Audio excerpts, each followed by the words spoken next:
Welcome to the Wake the Giant broadcast. This is Alan Garrett, your host. Today, I have a special guest named Bob Scott. Bob Scott has been involved in church leadership, church planting, missions, ministering in the marketplace and training people in that area. And he is the head guy for the Joseph Company. So welcome, Bob. Well, thanks for having me. So the official title it's the Joseph Company Global? Yeah. Okay. Well, Joseph Company is a concept, and I added the name Global simply because of the fact it's an international concept. Okay. And we'll talk about, and we'll go into kind of your vision behind that and some of the things that birthed that. But if you want to go to the site and check it out, it's jocomglobal.com. So www.jocomglobal.com. If you just put in Joseph Company and Bob Scott into any Google search, you'll find him. So he's pretty easy to find. The site's easy to find, even if you can't remember that. And then on the site, it says you do life coaching, organizational consulting, and you have a blog on there. You want to talk a little bit about what you do?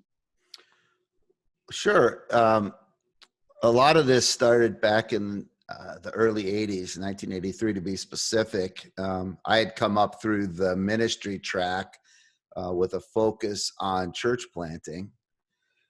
And that was primarily due to the fact that at Bible school, we were taught the most important thing God's doing is planting churches, and the most significant people he's using are those that plant these aforementioned churches. So that was sort of my worldview, and that got interrupted rather dramatically in the early 80s. So I started finding myself meeting with the guys that sat on the back row of the church, which were pro athletes, people in the arts and entertainment world, those in the geopolitical world, and those in the business community. All of them asking the same question: how does anything here impact my world? Yeah, how does it relate to me? So I started life coaching individuals, and then of course those individuals run different organizations, and then the question emerged: well, how does this impact that? And it's interesting because most of what you see in terms of marketplace ministry is, interestingly enough, a church body on a business chassis. It's like we're trying to reproduce church in the marketplace. And so one of the things that I try to do is look at things from maybe a different angle. And instead of having a church-centric concept, I look at it from the aspect of creation. I mean, all economics actually come from the soil. I mean, the birthplace of our all of our economies, our business, everything has its originality in the earth. And so somehow or another, we've sort of lost touch with the creator. And what I like to do is bring people back to that God of creation versus simply the Jesus of the church. Yeah, you mentioned in your book that most of what God does, let me see if I can find this. I discovered that most of what God actually does happens outside the church through people not in ministry. Yeah. Well, again, when you know, the thing about subcultures that we all grow up in is they give us a set of glasses and tell us where to look, what to see, and how to interpret it, right? So I had become a Christian in the middle of 1975, and within 3 months I was at Bible school. And I was, baptized into a subculture that told me exactly how to look, what I was supposed to see, and what it all meant, right? Yeah. And so I came out of the whole culture, a very programmed foot soldier. And it's not that it's wrong. I mean, there's nothing that I learned at Bible school that was wrong. What I didn't understand until the 80s was how narrow it was. I had been given this set of glasses with blinders on it that basically told me that that I've got to look in here. So one of the word pictures I use to help people sort of describe or understand what I'm talking about is that the religious world is like living in a maze. Mm-hmm. It's got high walls, narrow corridors, and you either go forward or backward. Yeah. The God of creation lives on a ranch, and he puts boundaries on the edge of it and says, outside of this is trouble. But everything inside of this thing, have at it. Be creative. Yeah. Yeah. Religious organizations can tend to be a little narrow focused. I'll just say that. Well, they could suck the air out of the room. Mm-hmm. They can. Now you wrote, you're just coming out with a book, and you have two books. One you wrote a while ago, and one that you're just coming out with. The first one was called Saving Zimbabwe, and then one you just came out with is called In the Company of Joseph. I want to talk a little bit about your first book. I bought both of them. I read In the Company of Joseph, and I started the Saving Zimbabwe and skimmed through it so I could have some things to talk about in this interview, but it looks really good. Mm.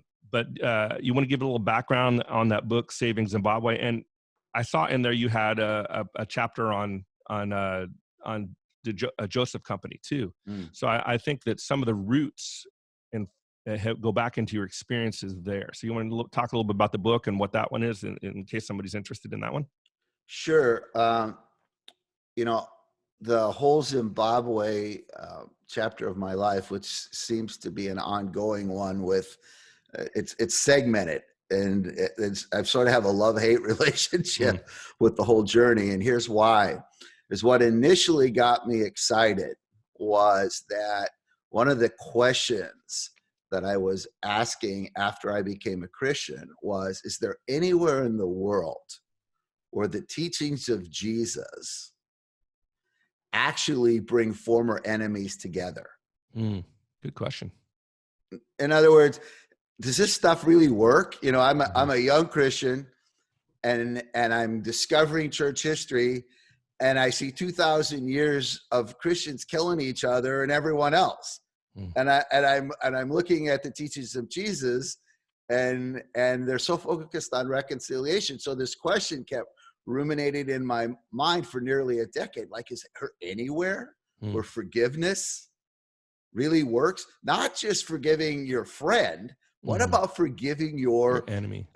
Right? So what happened was I was pleasantly surprised in 1983. At the end of 1983, there were two itinerant Jewish guys that came through Kansas City. And we were having this conversation sort of surrounding the whole Holocaust drama. And I was telling them this journey that I was on and how depressed I was in the fact that I couldn't find this anywhere. And they looked at me with a shocking look on their face and said, "We know where you need to go. There's such a place in Zimbabwe." Wow. So I got on an airplane in February of '84 and flew over there. And there had been a civil war in Zimbabwe between the white government and the black population, which was the majority. It was called the Bush War. And in 1980, it ended, and Rhodesia became Zimbabwe. And these former white Rhodesian soldiers sold everything they had and moved from the urban areas out to the rural areas to try to figure out how to live with their former enemies. And the place was called the Community of Reconciliation. And that's so powerful. That's how I got involved. And the essence of it is church is in a building to relate, church is a relationship. And these were people that were related. They didn't build a church, never built a church. They built a community. So anyways, I got very excited. And then tragically, on Thanksgiving in 1987, I'm at my mother-in-law's house, and I get the phone call from hell, which basically I get informed that 16 of my friends at the project got massacred, and they burned the whole place to the ground. And I'm standing there, in a family event, basically in shock, and have to get on an airplane the next day and fly back over there and find out what the heck happened. The result of that was I was so completely devastated that I never talked about it for 2 decades. I didn't know how to process it. Yeah. Just, I was looking through some of the descriptions of you walking into the building where your friends have been killed.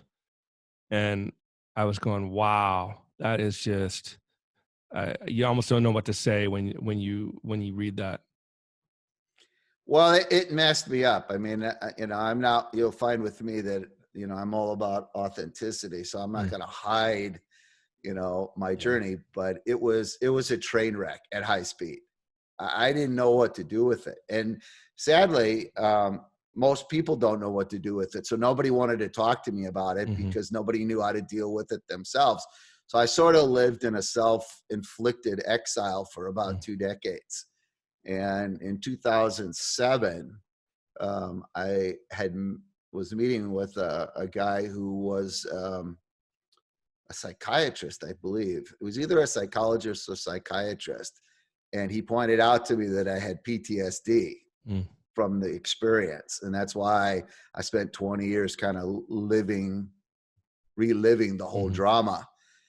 And so he encouraged me that the way that I could help heal myself was to write and tell my story.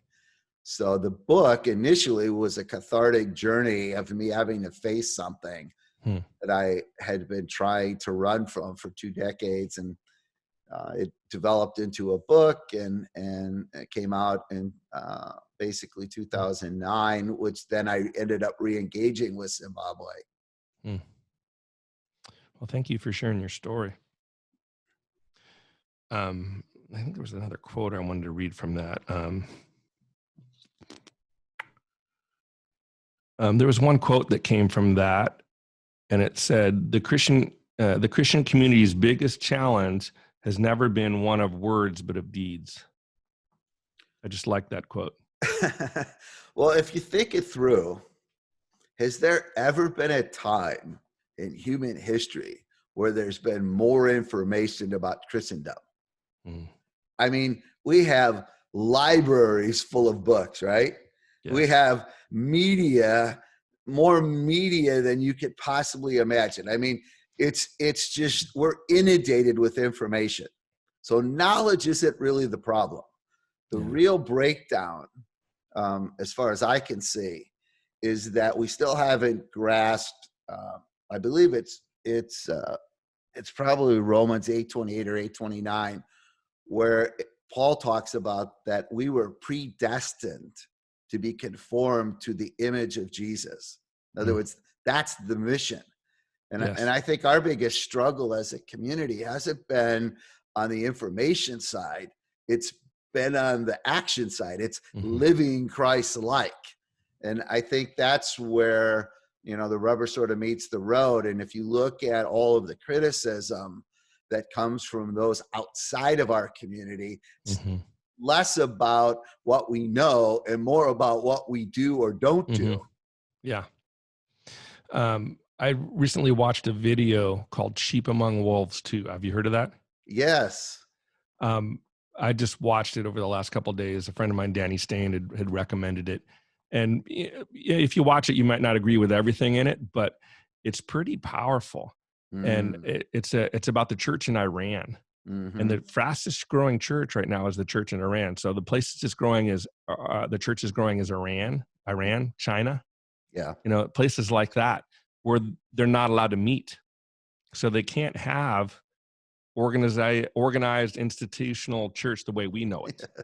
So I hear you, brother. Yeah. So one of the quotes I think from that movie was that if you plant a church, you might make disciples, but if you make disciples, you will end up planting churches. And so the emphasis is on relationship and living like Jesus. In fact, they don't share the gospel the typical way that your Westerner would share the gospel. They don't go, well, there are 4 spiritual laws that you have to understand. And I mean, that's okay. I've used that and it's changed people's lives, but there's something deeper. They'll start making disciples and they're not even saved yet. It's kind of their philosophy. It's kind of really interesting. I got myself in trouble in the 1980s at a church growth conference. And I'd sit there for 3 days, and it was just information, right? Methodologies, all these programs, these 3 steps of this and 5 steps of that and 10 steps to this. And finally I'd had enough, and my spirit was just, I was anxious. So I raised my hand and I said, it's interesting, but the one methodology that I haven't heard talked about yet is persecution. That's true. There was a dead silence in the room. And I said, it's so interesting to me because the fastest growing churches in the world are the ones that are oppressed. That's true. And nobody knew what to do with that. They all started staring at me, and it was just this awkward silence. And I said, I'm sorry, but Christianity is the religion of the oppressed. Yeah. Jesus came to the broken and the downtrodden. Yeah, that's true. That is so true. Yeah, I get myself in trouble sometimes.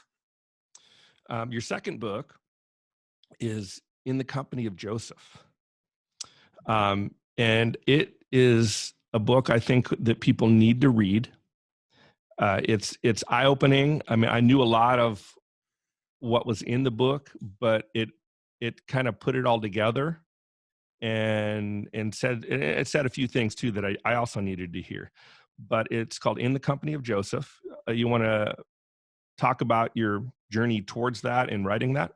Sure. And there's a subtitle, which is When the Past Becomes the Future. And the reason I added that subtitle is that there's really nothing new under the sun. History repeats itself. It does. And it's because what drives history is human nature, and that's never changed. So many of the lessons that are in history actually are very relevant for today, and many of the people that God used through that time are relevant to today. And to me, Joseph sort of stands at the forefront of that. But again, if you remember what we were talking about earlier, my journey towards the whole Joseph Company global paradigm starts from me being a church planner. So again, I might have had a train wreck in 1987, but I had a collision in 1983 too. But it was a different type of one. It was a collision of worldviews. And for a while, it really messed me up. But one of the things I talk about in the book was a very pivotal moment for me was understanding Hebrews 11. And in Hebrews 11, we sort of run into what we could call the spiritual hall of fame, right? These are all the game changers in the Bible who moved history forward, and they're the revered ones. And in Bible school, we were like, was sort of insinuated these were all the guys or women in the ministry, right? These were the the spiritual giants, right? Or they were all a type of Jesus, right? So their only relevance was they were somehow revealing more of Jesus. And so I ended up reading through this chapter, and the question came to me, well, who are these people? Yeah, good question. Like, really, like, forget the fact that they might be a type of Jesus and forget they're in the Hall of Fame. Like, what did they actually do? What did their life look like? Right? So I began this study and discovered that 14 of the 15 people in the who's who of Hebrews 11 have nothing to do with ministry. Yeah. Yeah. If you look at the 12, Jesus picked the 12, and they were businessmen and fishermen and that kind of thing. He didn't go to, let me see who was on staff at the local synagogue. He picked people that were working people. If that isn't a statement, you know what I mean? Yeah, he wants to use your average working person to change the world. Well, and that's a point that I use quite frequently in trying to help shift, I call them the lost Josephs, the wandering Josephs. They're out there sort of disoriented and confused. And that's always a really eye-opening paradigm shift for them, because you're again, there's all these unspoken rules or subtle ways that you're taught to think, right? And so Mm-hmm. most people's default setting is, well, these were all religious guys. You know what I mean? Mm-hmm. I mean, we have this mentality in the church that you have to be spiritual to be in the ministry, right? God picks all the Mm-hmm. holy people. And yet here's this story where the guys that Jesus recruits Mm-hmm. to build the greatest movement in the history of the world, the greatest impactful worldview in the history of humanity. And not a single one of these guys is from Jerusalem. Not one of them has been trained in any of the ministry schools. Yep. They're basically small business owners and an ex-government employee. Yep. That's true. And not a single one of them are from Jerusalem. Yeah. I mean, it's offensive. I mean, from the paradigms that we're all taught, Mm-hmm. it's offensive. It's like, Yes. What? Yeah. Who? And another thing that hit me in the book, and I've thought about, I've had this thought before, but a point you make is that God uses messed up people. Yeah. And he just does. He uses people. I mean, I've seen it over and over again in the church. People, even they get into leadership and they're messed up, but God's used them. And it's because it's him, not us. Well, again, that's a narrative we were all taught at school, and all the books we read were the monks and the spirit, all these people whose lives were sequestered away, or and it was all focused on the holier you are, the higher you go, right? Yeah. There was this sort of right, and then you get in and you read the Bible, and like everyone in the Bible is broken, and every family's dysfunctional. Yep. Yeah. So I agree with you. I mean, I do think that, and I know you do too, that it is important to those concepts of things like holiness and trying to live godly lives and stepping into positional, that we're who we are in Christ and all that stuff. It's all important. So you're not saying that those theologies and things aren't important, but it's the motive. Right. Yeah. See, in the Christian world, the motive is I get holy so I can get something. Right. If we look back at what we just talked about in Romans, we were predestined to be conformed to the image of Christ. So becoming holy is out of love, not because there's a hidden agenda where we get stuff. Yeah. And it's really, to me, holiness is about being given to Jesus. That's it. Well, it's a heart thing. Well, and again, if you go back in and you look at the root definitions of all these things, all it means is you're other. Yeah. Right? You're unique. Well, that's not always simply because of your religiousness, right? So one of the things that I remind people of all the time is that the Bible is probably an R, maybe even an X-rated movie that gets scrubbed every Sunday morning down to a G-rated version, right? Yeah. And it's a real problem, because if you're young or, or with our kids, and in an effort to try to keep them away from more of the salacious stuff, we sort of create this cartoon version of the Bible, right? Yeah. And Noah's cute with his little animals and, all this cute stuff, right? Then you get older and you start reading it and you discover in every which way, these are broken and dysfunctional people. Yeah. And somehow or another, God in his mercy is still using them. So one of the things that the way that I sort of describe it is that from the beginning of time, the way it's always worked is it's broken clay vessels and the grace of God. Yeah. Those two realities have been there since the beginning, and they've never changed. That's good. So your book has two major parts to it. One, it talks about technological shifts, the emerging global shockwave. And the second part is Joseph Company, God's response to change.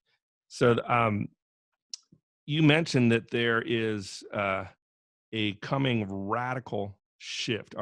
You say our normal is about to shift. And I agree with you.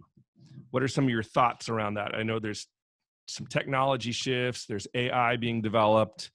What do you see coming our way? Well, it's sort of interesting. So to give you a little background about that. When I originally wrote the book, I never had any of the information about what's coming from the tech side. And the reason was I was really concerned that that information would take away from the focus of the book, which is on the who, not the what.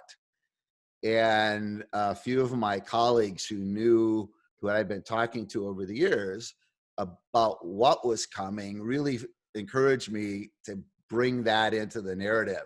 So I actually added that later, only to create context. In other words, that's the context to explain it. So it's so interesting because when the book came out in February originally, a lot of people were scratching their head going, okay, wow, right? Then 6 weeks later, we're in the middle of a pandemic, right? And everything shifts. So suddenly my phone's lighting up and my inbox is just, and people are going, how did you know? Like, how did you know there was change coming? Well, in full disclosure, I never really saw a pandemic coming. And really the pandemic isn't, I mean, even though it's a big deal, what people need to understand is the pandemic is just the beginning. Yes. It's an accelerator. It's not the issue. It's an issue because people are living and dying. So I don't want to minimize that. But you have to understand that this is actually a precursor. It's an eye opener. It's God's way of sort of shaking us up a little bit and shifting us in our narrow way of thinking to realize there's change coming. Because what's happening right now? Suddenly, the blinders are coming off. And a whole bunch of things that are hidden are all of a sudden coming to the forefront. And we're all suddenly looking at that familiar things, normal things, in abnormal ways, right? We're looking at things that we've taken for granted, assumptions that we've made, presumptions that we've lived in, and just assume that was normal. That's all it was the way it's going to be. And then suddenly this traumatic event happens and everything gets shaken. And so now we're in the middle of this massive shift. And of course, people are trying to figure out where in the heck is this going? And so I'm hoping that the book is going to be helpful in that regard, because one of the things that we have to stop and realize is what's happening now and what's driving a lot of it isn't new. Yes, it isn't. The same dynamics that have been affecting humanity for 6,000 years are all happening now. It's just a different, it's the characters are different and some of the needs and methodology are different, but it's the same driving forces at work. It is, yeah. We were talking earlier and we were talking about history and how history repeats itself, and that often there are those that want to control things. And then you mentioned tech is the means, but what is the motive behind all of the? Well, so I think the Bible, interesting enough, though we look at it as a spiritual book, it's actually a historical book, and it's a sociological book. Meaning it's like looking at rings on a tree, right? You can just go back and look. Well, if you go back and study the history of humanity, it starts off everybody's living as individuals. And then people started coming together and we see the formation of tribes. And with tribes, we see the formation of villages. And then from villages, we see major cities. And then we see nations. You see that as the concentric circle, they start growing, right? Well, in every one of these situations, once people gather together, you see a similar dynamic happening, which is the strongest and the person who's perceived as the smartest always rises to the top, right? And you always see this. There's what begins to happen in order to run these various entities. We need institutions, right? And institutions are about a small group of people at the top, which are these elite group of people controlling the masses, right? Because we have to have order. Once we get a bunch of people together, we got to have order, right? And so how do the people at the top control the massive amount of people at the bottom, right? Well, there's a trade that happens. It's a swap, and it's happened all through history, and it's always this. The two things that the people at the bottom want are to be protected, right? To feel safe, and to be provided for. I need provision, right? So the elite group tends to use technology as the means of protection and provision. I mean, if you go back and look at tech in the early days, a lot of it was military centric, right? Because whoever had the best women's weapons dominated. Yeah. Right? Then over the course of time, you see more technology develop. Like if you go back and study ancient Persia, they figured out how to build underground aqueducts in the mountains hundreds of miles away so they could get water to their big capitals. See the Romans doing it, right? So technology was how the elite provided for the masses. Well, in order to make that transition work, what do you have to give up? In other words, the people that want protection and the people that want provision have to trade something. You know what they always trade? Power? Freedom. Freedom. Okay. Yeah. Well, that's another way of saying that. Yes. Right. So they abdicate self-sufficiency, freedom in order to be taken care of. Things. Right. Yes. And so this isn't new. This has been going on for thousands of years. This transaction's been going on. And it's repeating itself all over again now. Yeah. And we're seeing it, right? So that's why I say you don't really need to be prophetic. You could, if you're a sociologist and a historian, you can already see what's going on, right? So this elite group are always driven by two values, two underlying things, right? And I kind of summarize it as status and stuff, right? Whoever is in that elite group has the power over status and stuff. And if you reduce status and stuff down, it's basically our egos and greed. Yeah. And that's what drives all of this. Yes. So who's free? You know, I mean, it's an interesting concept, but think about it. Who is really free? And the truth of it is that unless you have land, unless you have your own dwelling and can provide for yourself, you're not free. You're codependent. So you've seen what's happening in the United States. If you go back in the early 1900s, most everybody lived in the rural areas. They lived on the land. They were free. In 100 years, that is completely flipped. And now we've all moved into the urban areas where we have no actual freedom.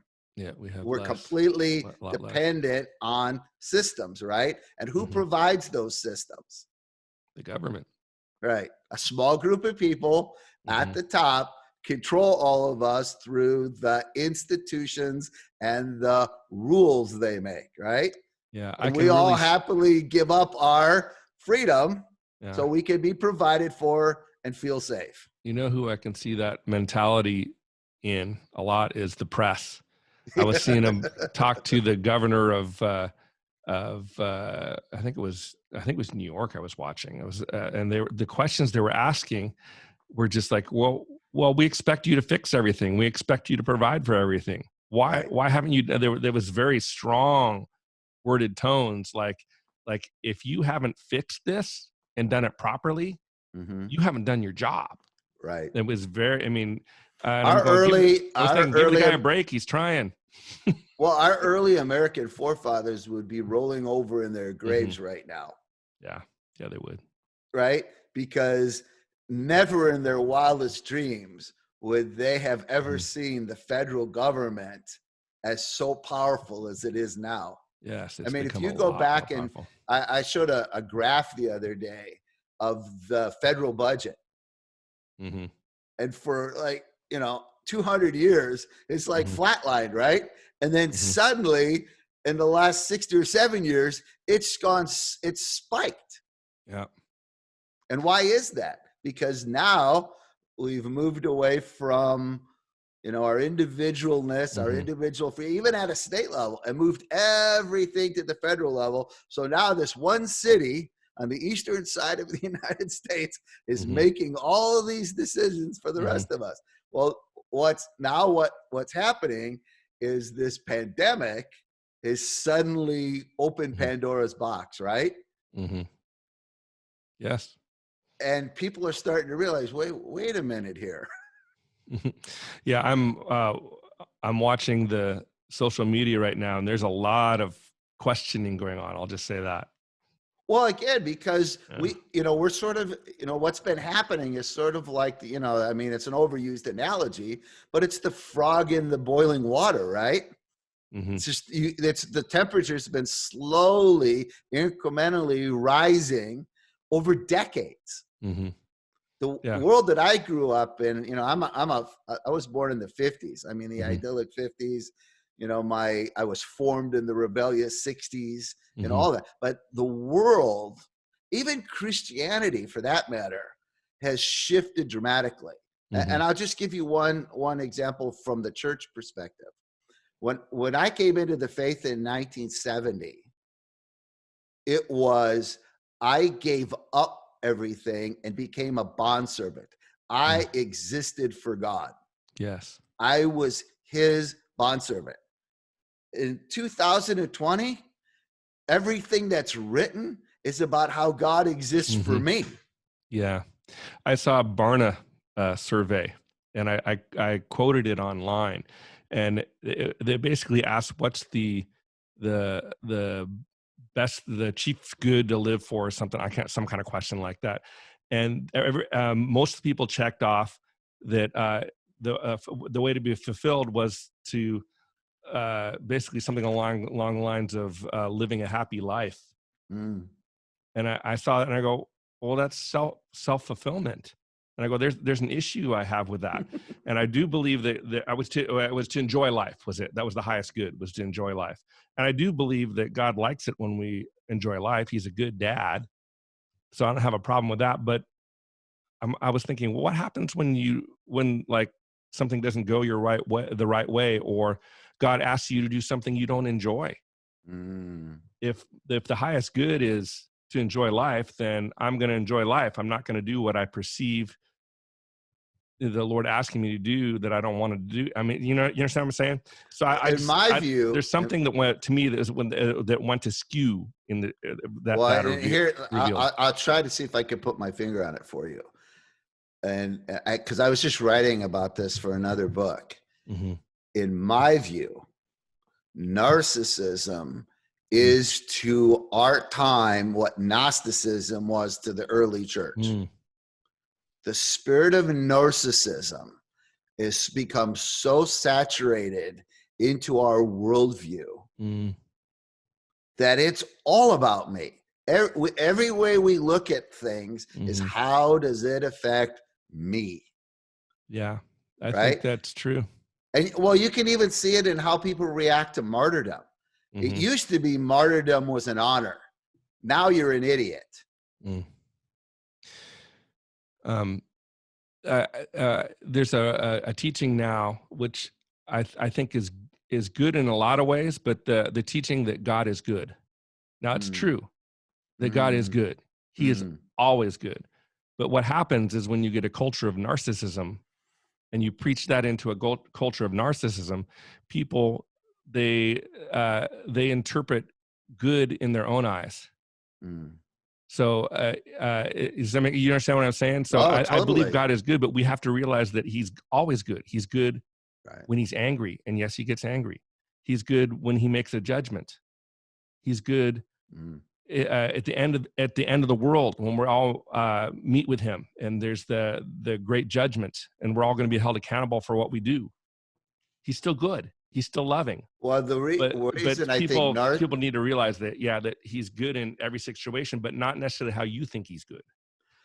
Well, the reason why I think narcissism is so dangerous is because it fits right into what's coming, right? I mean, think about what's happened with technology, right? So along this journey we've been on, this tech revolution we've been on, and the spirit of narcissism, right? What's happened? We have selfies now. We can create our own kingdoms, right? Our own fantasy kingdoms online, where we're the god of our own little social universe, right? And Careers it's all predicated on likes, right? And it's mirror on the wall, who's the fairest of them all, right? You ever looked at followers on Instagram? It's crazy. The top 10 people that are followed on Instagram are people that make zero difference in the world. Except that people follow them. Except for everyone follows them, right? And so we have all this whole world of look at me, look at me, look at me, right? The thing why this is so crucially important is that all the technology, everything that's happened, even how China implemented a national surveillance system into their culture, was they gamified it, made it fun, and made it all about you looking good. Yeah. Right. Wow. You see, they use narcissism as the incentive, where, you know what I mean? They appeal to people's narcissism to recruit them. So everything that's coming in terms of the technological world, all is about you feeling better, you feeling safer, you living longer. You know, it's all focused on you, except for, here's the deception. It really actually isn't about you. It's about the few people that control everything. Yeah. Right. Yeah. So they're feeding you this drug that's appealing to your narcissism. But they're gaining power, because knowledge is power. Because what are you doing? You're abdicating. One of the things I point out in the book is, if you go back to the garden, it's really interesting. When they blow it, God shows up, right? And when God confronts Adam, what does he do? He blames it on Eve, right? Yeah. Okay. And when God asks Eve, what does she do? Blames it on the snake. Exactly. Right. So from the beginning of time, right, no one wants to take responsibility. Yeah. There's something in our humanness where we want to abdicate. We want someone else to make decisions. So what's coming, which is the primary driver of what's coming, is artificial intelligence. Yeah. You mentioned shifts in technology, shifts in economics, and shifts in worldview. Right. So what you have to understand is that there's a whole group of people in the tech sector who believe that the weak link in evolution, in creation, is us. We're the problem. Yeah. So to compensate for our weakness, they are going to create God. And this God, I see that. And we're back to the garden again, because remember, in the garden, what was the thing that made you like God? Knowledge. Exactly. No, choosing between good and evil, having that power, and knowing that. So now you've got a whole group of people who have taken knowledge, right, and they've made it data, and they've put it on machines that can be accessible, and now they're creating the machines that can access all of that knowledge. And in their mind, if you go back and you see what Ray Kurzweil, who's driving Google, and all these other guys are doing, they believe that they're creating a sentient being. And the rest of us idiots who believe in this folklore God from ancient days are going to be laughed at and ridiculed when they produce a tangible God that actually solves problems and gives humanity all the things it wants, right? It keeps humanity safe, and it provides for humanity, and it makes all the decisions for us because we don't really want to make those decisions anyways. That's scary. Well, the reason it's scary is it's so appealing. It makes sense. Yeah. And it appeals to all of our vanity. It appeals to all of our insecurities, all of our fears, everything. So basically, in their view, you're obsolete. Yeah. And they have another concept, which they call the singularity.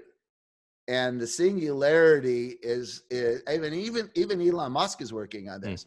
They're trying to create a biological implant that goes into our brain where you can actually plug into the net. And in their view, when that happens, when we reach the singularity, we then become gods.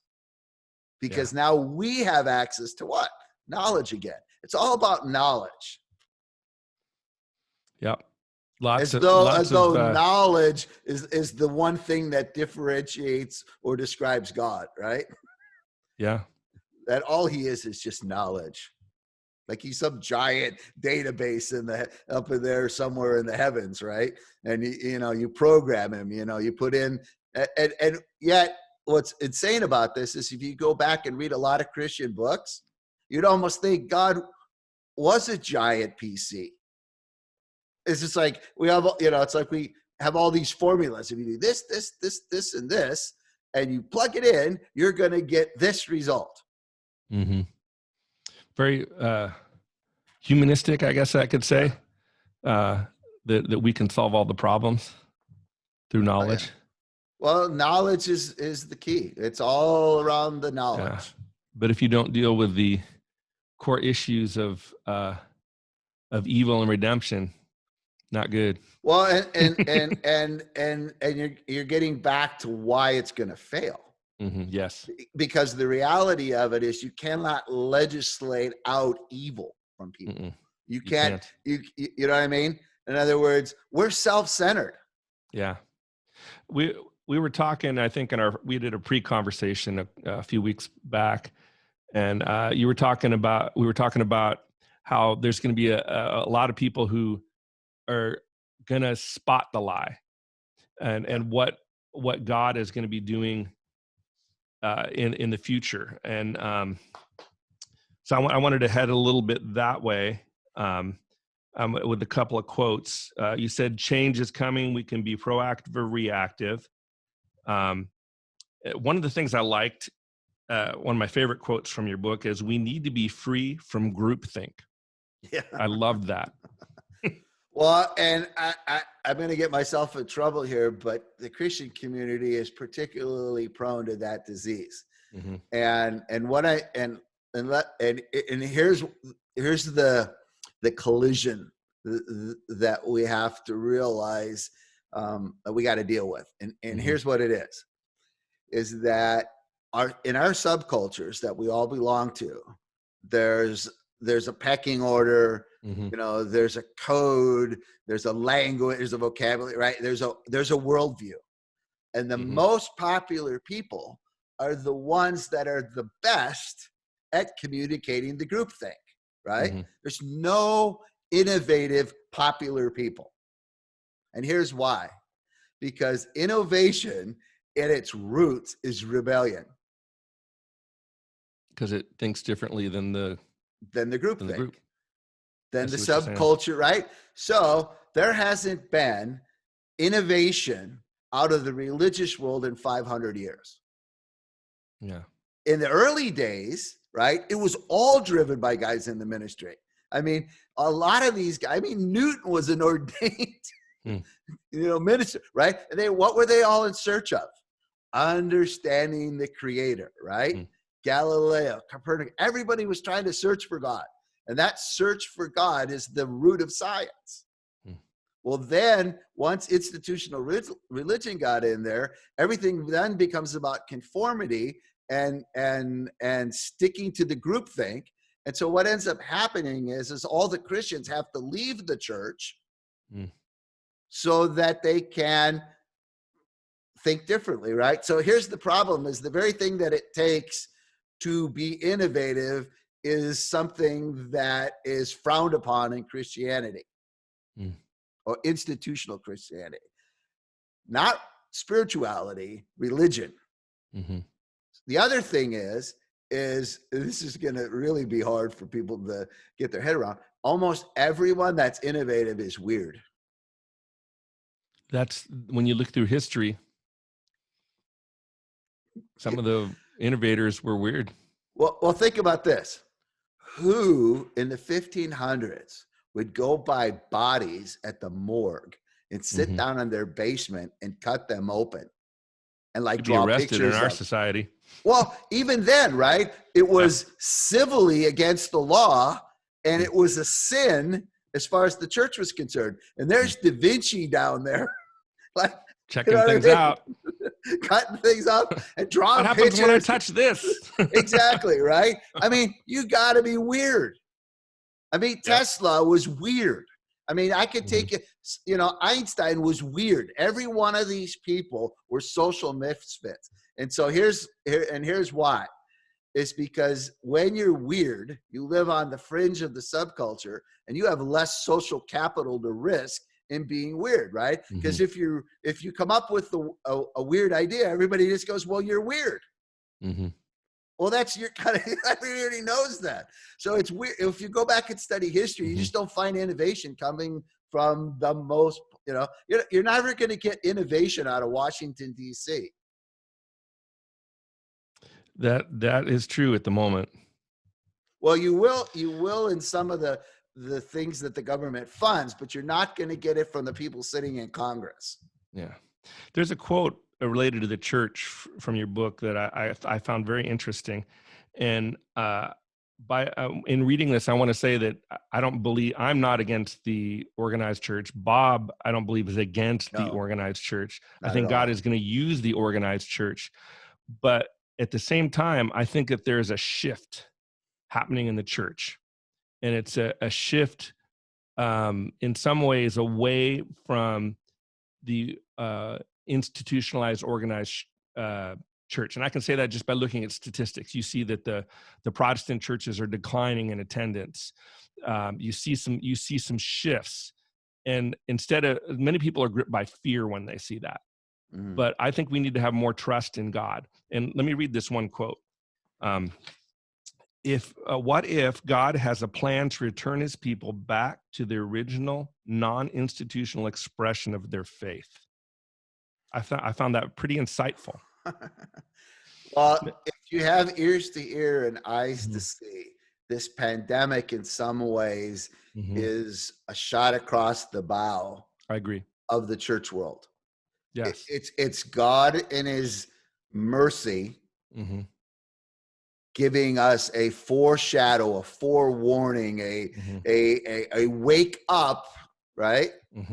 Because look what's happening, right? All around us. And I try to explain this to people. So if I could take a minute here and explain this. We Americans sort of live in a delusion. And our delusion is because of the way we evaluate things is all about big, right? We have the most churches, we have the biggest churches, and we take the biggest offerings, right? And so we view ourselves as the most impactful, dynamic, right? Except for here's the problem. Why can we do that? And the reason is It's because we have a political system that gives us the freedom to do that. And we have an economic system that gives us the resources to do that. Mm-hmm.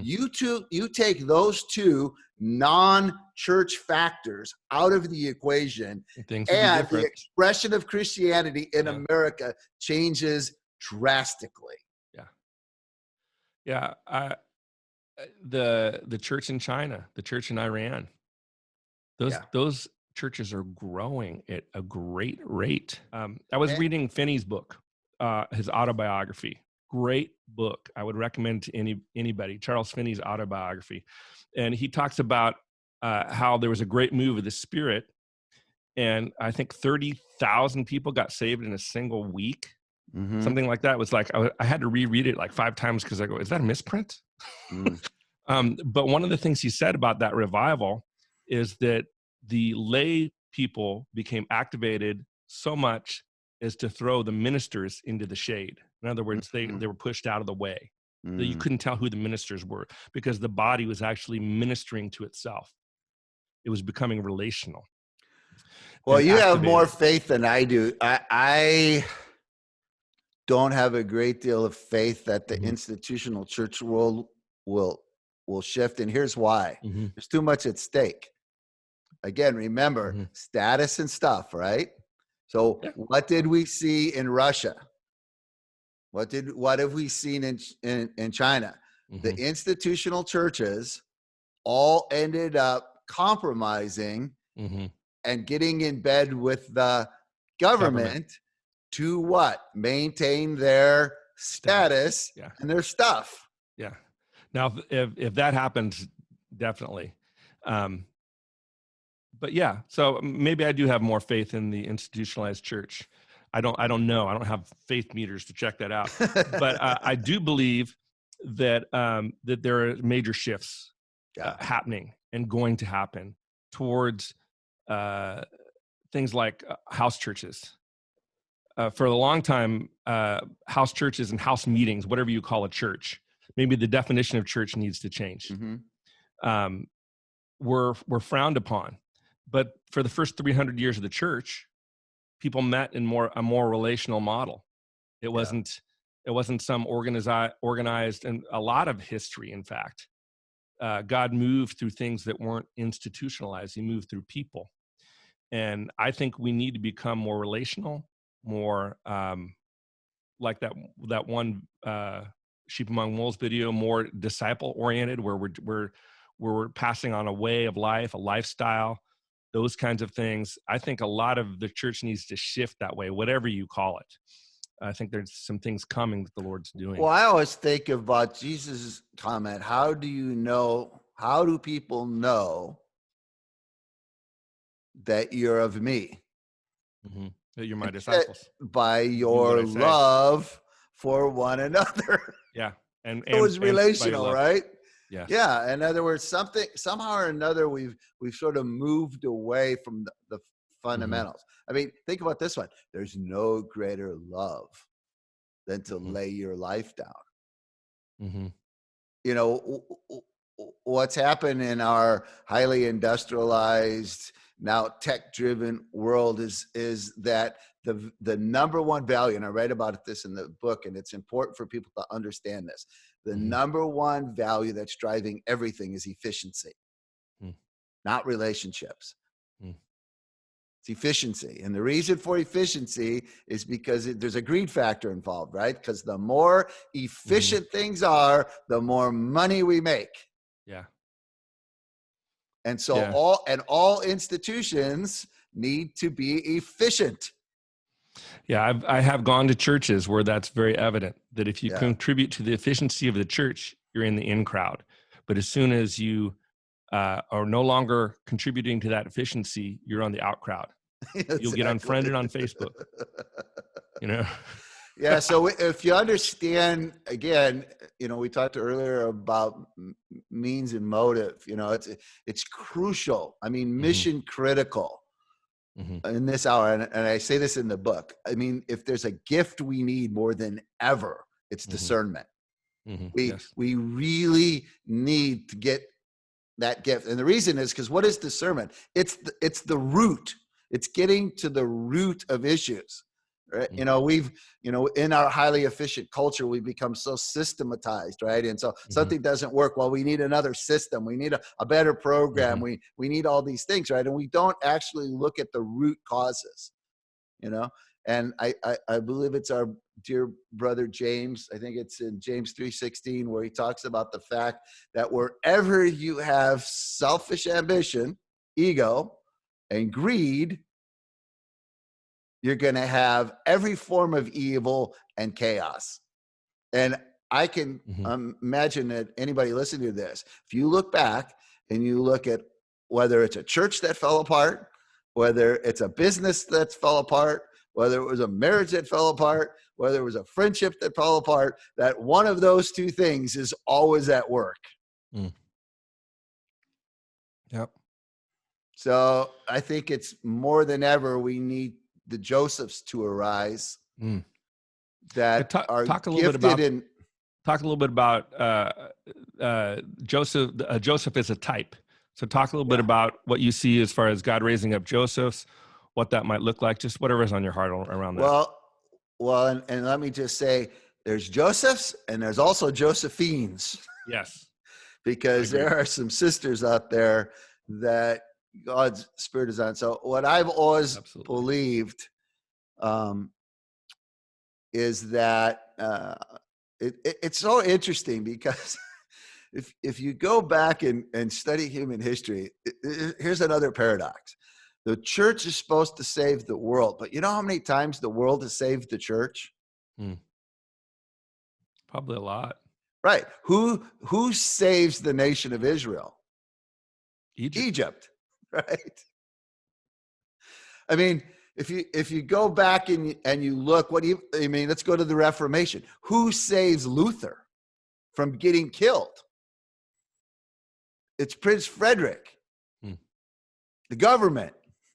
So what you see all through history, which is so fascinating, is God is strategically all the time placing these Joseph types across these various sectors, right? And he puts them there for key moments in time and in history. And it's so interesting because of our church-centric focus, right? We think of the Billy Grahams or the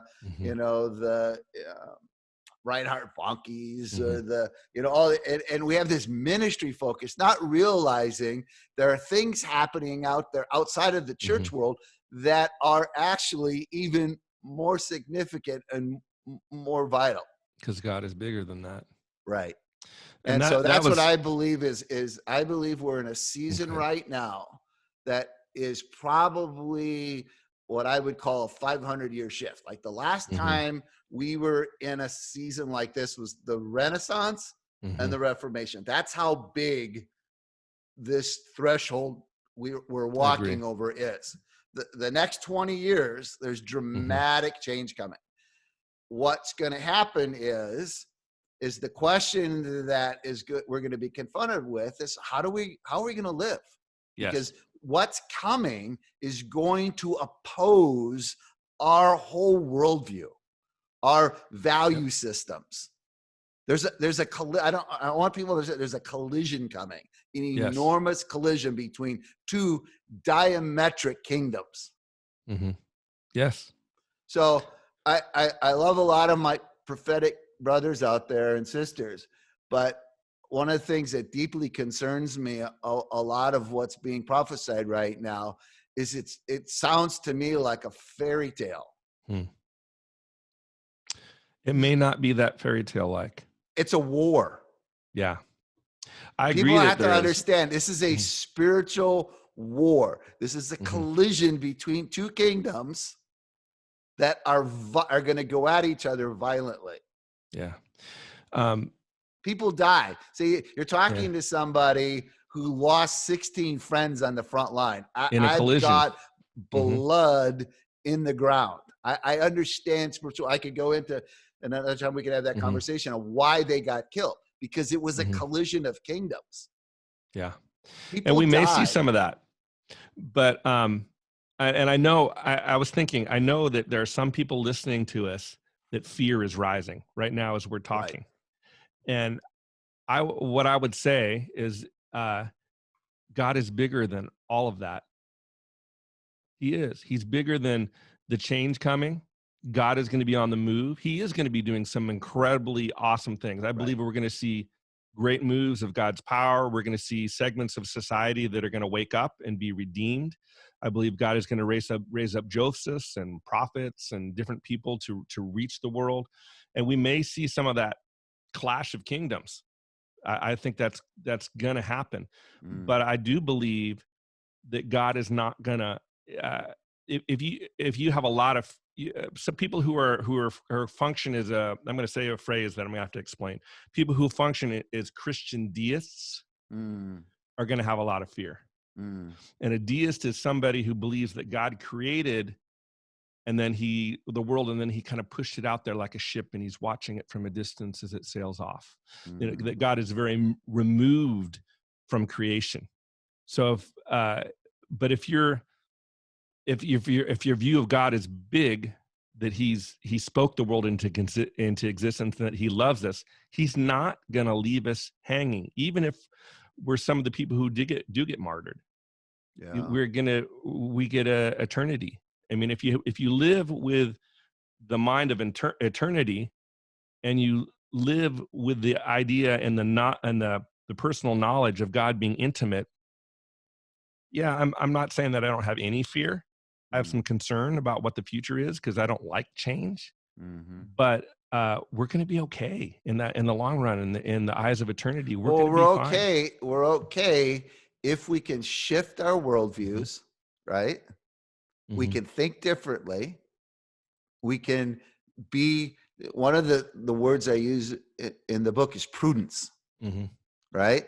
And the reason why I use the word prudence is wisdom for the Mm-hmm. future.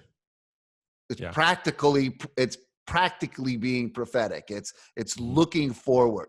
And if Yeah. we'll become prudent, see, if I guess my biggest concern is that there's always this sort of philosophy that sort of comes into the church world. I mean, that whole Mm-hmm. rapture concept is Mm-hmm. rooted in this, that somehow or another we're all going to be protected. We're all Mm-hmm. going to be taken out. You know what I mean? Mm-hmm. And yet you look through history and God didn't take Noah out. Yeah. I mean, Noah and God Mm-hmm. had a partnership in this whole thing. He went through it, right? Mm-hmm. I mean, you see the same thing with Moses and delivering his people. I mean, everybody Mm-hmm. goes through it, Yeah. not around it, not over it, not under it, Mm-hmm. not out of it, Yeah. through it, right? Yeah. So here's something interesting, and it's kind of important that we understand this because it's kind of germane to what we're talking about.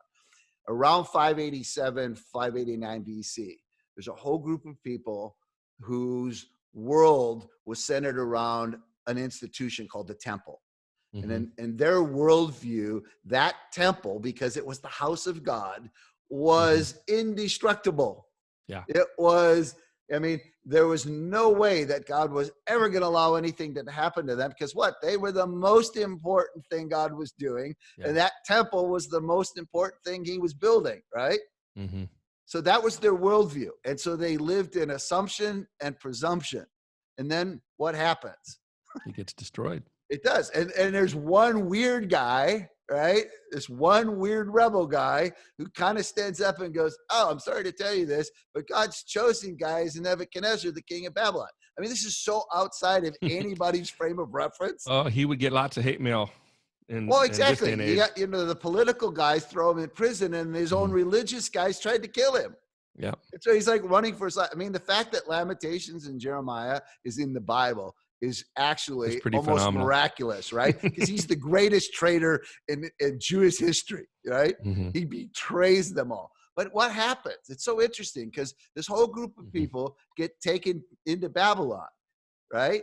And their institution has been decimated. What happens? They adapt. And out of it comes a synagogue concept. right? Because it Mm-hmm. started with what? People meeting in homes. They had nowhere to meet, so they meet in people's homes, and then it Mm-hmm. gathers, and out of that comes the synagogue. For the last 2,500 years, the Jewish community's primary way of relating to each other has been through the what? Synagogue. Right. That happened in disillusionment, right? Mm-hmm. I mean, people don't stop to think about this, but the second most sacred book outside of the Torah is the Talmud. Hmm. But you know what the actual name of it is? What? The Babylonian Talmud, because it was written in Babylon. Hmm. So I guess what I'm trying to get people to understand is there's change coming. Mm-hmm. There's no reason to fear because God's got all kinds of really cool things. One of the things Mm-hmm. that I ask people all the time, like, does the creator of the universe suddenly run out of ideas? Like, is God Does got he suddenly no stop more becoming innovation? creative? Right. Yeah. Does he suddenly stop? Does he have no more innovation in there? Yeah. If you go back and study what I write about in the book, you know, Tesla dreamed all of his inventions. Niels Bohr dreamed the atom. Einstein saw the theory of relativity 20 years before he ever came up with a formula. I mean, all the way through human history, God has brought revelation to humans that has changed history. We don't talk about it at school because it's all about knowledge. But the truth of it is, almost every one of these guys had a spiritual experience that launched them into this new worldview. It's like, so that's suddenly gone now. See, the reason I'm not scared is I'm actually kind of excited because what we've got is opportunity, right? Mm-hmm. In other words, if we realize the fact we're going across a threshold, things are going to be new. Well, what do we know from history? Every time something new happens, God starts talking to people.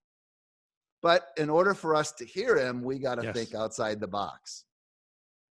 I was going to read a quote that you said almost the same thing, if I can find it here. But I can't find the quote, but it basically said that, we are standing, here it is. We are standing at another pivotal moment in human history and God will speak. He will. So that's, that's one of the things I wanted to, when we close is just, I do believe that God is on the move and that we are at a time of great change. I think that's prophetic in this book. It's a message that people need to hear, is that change is coming. Whether you like it or not, change is coming. The question is how will we respond? And I think it's important to seek the Lord and hear him. And not just rely on the groupthink. Well, because it's not one size fits all. It's relational, right? So it's community-based approaches. Yeah. You know, what one group of believers does in California, a different group in Kansas might do something totally different. But what we've got to start doing is recognizing that the change is coming and looking up to heaven and go, okay, God, here we are, your bondservant, use us, speak. And we have to be willing to think outside the box. Jesus said, my sheep hear my voice, not that one guy that happens to have a nice square piece of furniture and a Bible on it. He's the only guy that can speak. Right. I think that we're in an age where the Lord wants to teach his people to hear his voice, and he wants to speak, and he wants to say some things. Perhaps someone listening to this podcast, maybe you're an agent of change. Maybe you're a voice. Maybe God wants to do something in your community or build community. I really think that God is going to build new communities that are great, that are ground level, grassroots, something different. And that's one of the things I'm asking about, because I believe that God wants, I personally believe that revival is coming. The question is what is it going to look like, and what's he doing? I don't want to build I'm tired of building things that are just dead. I need something with some life in it, and I need something that's organic, relational, and impacting. So I'm asking a lot of questions. Lord, what's it going to look like? What do you want to do? Who do you want me to connect with? So I just, people listening right now, start seeking the Lord about some of this stuff. It's change can be scary, or change can be exciting. Does it make sense when I say that? Absolutely. Yeah, So, absolutely. yeah. I used to, there was all these prophecies years ago about stadiums being filled, Mm-hmm. right? And one of the questions I would always ask, this is me getting myself in trouble again, is they said, well, but all of these prophecies have a precursor. And the Mm-hmm. precursor is there's no sporting events tonight. Now, this is America. When do we not have sporting events, right? I mean, right? Yeah, I remember that prophecy. Suddenly now, what happens? We're in the middle of a pandemic. What suddenly disappears? Sports. Yeah. I mean, you realize how much concrete is sitting here in America empty right now? Mm-hmm. It's just nobody's there. Yeah. So, Yeah. but my point is something shifted, right? There was something cataclysmic, something huge that what created a whole new set of circumstances, right? A whole new environment, a whole new thing. So everybody right now is suddenly adapting and shifting, and there's a lot going on. And I'm just saying right now, it's really crucial for the Josephs and the Josephines to really, I think they're going to rise to the top. Yeah. You know, I do like I watched some of those big gatherings they've had, like the Send and some of those things, which are really cool. But I think what's far more important is what happens when those people leave that stadium. Right. What is that going to look like? Yeah. When they leave that stadium, that gathering where there's people healed and there's great messages spoken and the worship is awesome and people are touched. What's it going to look like when they leave what's the body of Christ look like on a day-to-day basis, life lived out, and when we become change agents? Yeah, amen.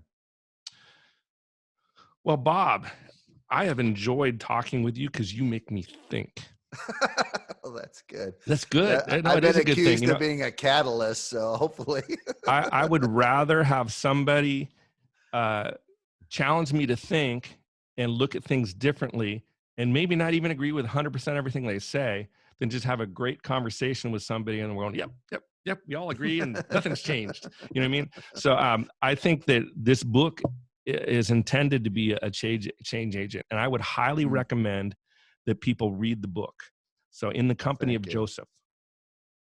You can find it on Amazon. You can find it on I know you can find it on your website too, right? Yeah. So there are lots of places that you can find it. I would encourage you to check it out. I read it from cover to cover. It's a valuable book. It will cause you to think and maybe stir you to think and to pray about the future. And change is coming. I think it's true. Change is coming.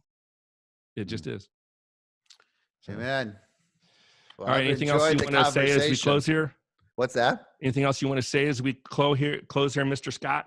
Well, no, I've enjoyed the dialogue. I mean, I'm like you. I get bored with echoes, and so where I'm always looking is voices. I've always been intrigued.